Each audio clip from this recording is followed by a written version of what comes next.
Imagine this. You walk up to an ATM, ready to grab your own hard-earned money, and the machine coldly spits back an error. No cash, no explanation. And when you ask the bank for help, they not only lock your funds, but treat you like a criminal, just because of your last name. Now, what would you do if the very institution that promised to protect your money turned into your biggest enemy? Well, I'll tell you what I did. I destroyed their reputation with just $3. If you've ever been underestimated, disrespected, or left powerless by someone who thought they could get away with it, then you're going to love this story. Hit that like button, subscribe for more revenge stories, and get ready for one of the most satisfying bank takedowns you'll ever hear. I thought I was being smart. Instead of going with one of the massive, faceless banks, I decided to put some of my savings into a small local credit union. You know the type. They advertise with slogans like neighbors helping neighbors and we care about the community. For a while, things seemed fine, until one ordinary day, I walked up to the ATM, slid in my card, typed my PIN, and nothing. The machine refused me like I was some stranger trying to steal money. My money. Frustrated, I stepped inside the branch. I explained the issue to a clerk, who casually handed me a special code I could use. Apparently, their system lets you withdraw directly from your account without the physical card. Nothing shady. It was a normal feature they offered. Problem solved, or so I thought. Fast forward a few days. Out of nowhere, my account gets flagged. Their system decided it didn't like something about the way the withdrawal was processed. Suddenly, every cent I had with them was frozen. I hadn't gone overdraft. I hadn't broken any rule. It was their accounting error, their system glitch. But somehow, I was the one punished. I called their support line, expecting help. Instead, I got snark, sarcasm, thinly veiled hostility. At one point, a rep chuckled and said, "Maybe you should have stuck with a real bank." Another time, someone let slip something far uglier. They made a comment about my foreign-sounding last name. That one stung. I could feel my face burning, heart pounding in my chest. I wasn't just being dismissed. I was being disrespected, even profiled. Weeks went by, a month to be exact. My money was still locked. I felt powerless. Every phone call drained me. Every conversation left me angrier and more hopeless. I started venting to my family back home, desperate for advice.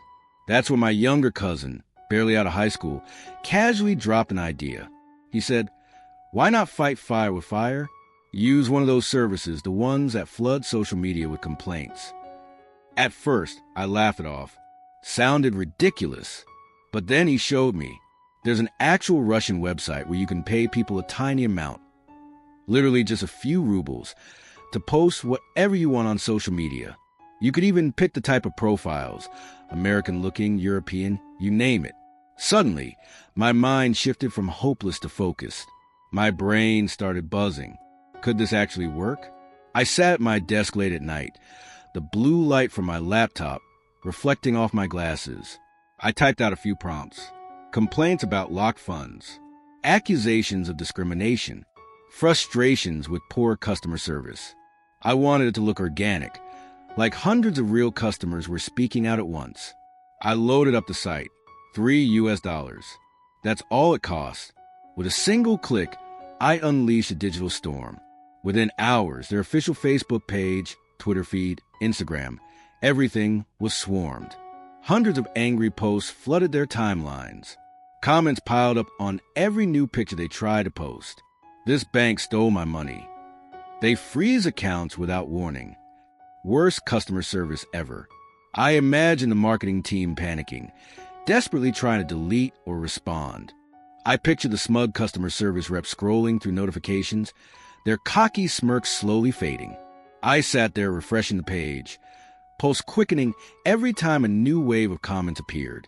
It was addictive, watching their pristine reputation crumble in real time. A part of me almost felt guilty. Almost. But then I remembered the humiliation, the dismissive tone, the ugly comment about my name. And I leaned back in my chair with the most satisfying grin. By the very next morning, my phone rang, not with another low-level clerk brushing me off. This time, It was a call center manager. His voice was syrupy, almost desperate. "We understand your frustration. We like to make things right. Even if you choose to close your account, we're prepared to transfer your full balance immediately and add $50 in compensation." $50 wasn't much, but in that moment, it felt priceless. It was proof that they were scared.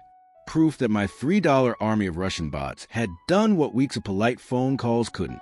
And the best part? They couldn't prove it was me. Not a chance. They just wanted the nightmare to stop. Too bad for them. I couldn't exactly call off the bots. That mess, that endless flood of complaints, that would be their problem to clean up, not mine. Looking back, it's almost poetic. A bank tried to make me feel small, powerless, and voiceless. All it took was $3, a little creativity, and some determination to flip the script. They thought they held all the power because they had my money. Turns out, the real power was in my hands all along. So, what do you think? Did that credit union get exactly what it deserved? If this story gave you chills, smash that like button and tell me in the comments, what's the most satisfying revenge you've ever witnessed? And of course, don't forget to subscribe for more stories just like this one, because sometimes karma just needs a little push.